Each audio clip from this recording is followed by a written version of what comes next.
Okay, so another tip is warm your resin before using it. Depends probably on where you live.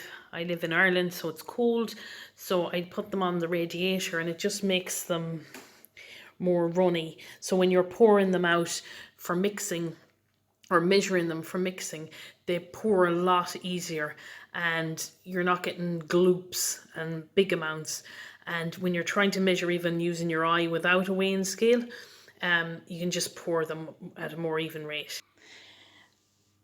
Another thing I learned was, oh, can you see this? But I bought these little clips for making keyrings.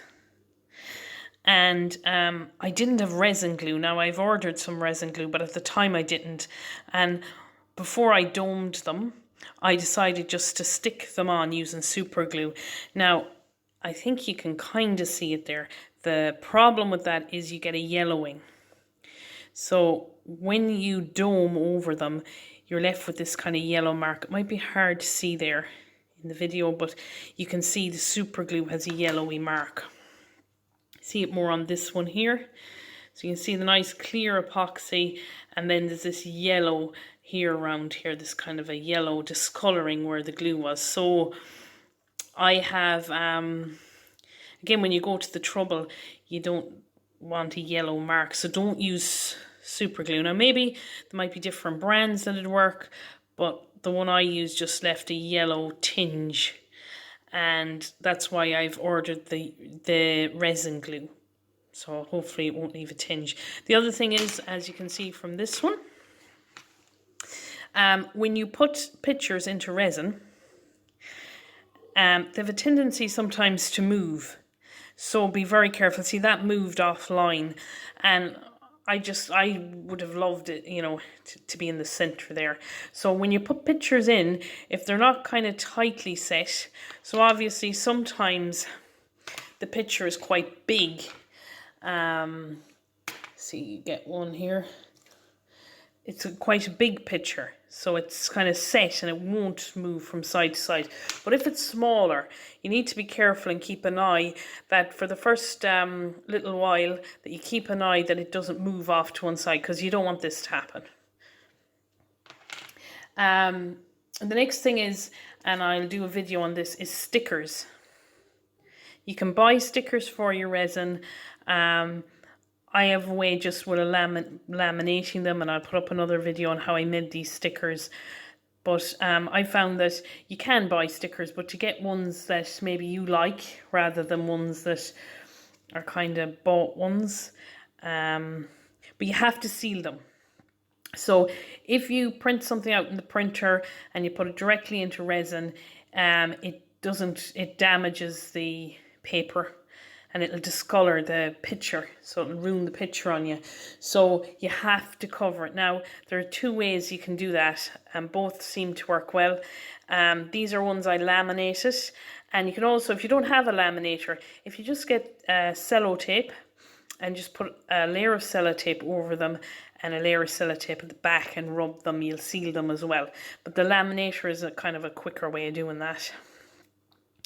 And I found both ways work quite well. The other thing is mix small amounts. My mistake when I started was I would mix way too much. So like in these little containers now, I'd only maybe mix that much at a time, whereas originally I'd have been mixing the whole lot. And the reason I'd say that to you is that unless you're pouring a big amount, so say if it was something where, you know, I had a big mold fill and I needed that amount, fine, I'd mix it all together. But what I found with mixing a big batch when maybe you're making shapes like these or filling molds this size is that my resin has a working time before it starts to get thick of about maybe 10-15 minutes. So if you make too big of a batch, when it comes to doing detail work, like maybe, you know, like this one now here, I was placing letters. So they have to be put in upside down and back to front. So I'd kind of concentrate on that. Or maybe this one, trying to line it up and put in the glitter and stuff. So you don't miss 10 minutes going.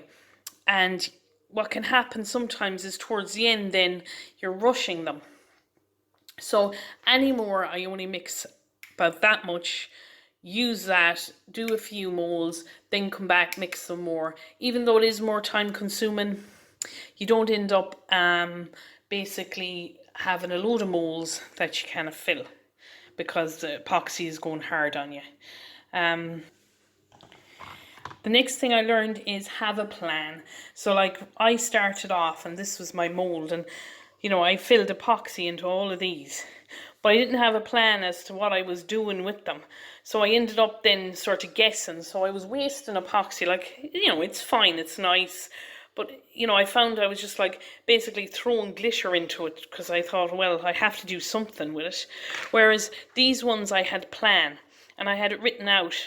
So like I had a plan for them all, and when you have a plan, like there's different colors. So for this one I said, right, I'm going to go with blue and gold glitter, and I just had it on a bit of paper, and like that, my plan for what I'm saying here.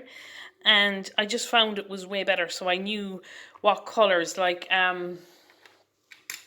you know, even ones like this, that went to the side of me as well. But I knew that I wanted to put the blue glitter in.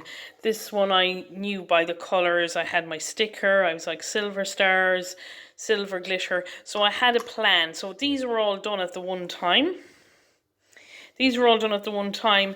They're very different in colours and the types of glitters I used. But I had it written down so that because you don't have a lot of time, once you mix your hardener with your epoxy, you don't have a lot of time, so you need to start, you need to be clear on what you're doing and not be thinking after you poured it, okay, well, what sticker will I put in here and what will I do? So you need to be like, know for sure what you're doing. My plan here of what I'm saying.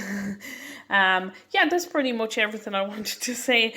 So hopefully those tips will help you and save you from wasting your epoxy like I have.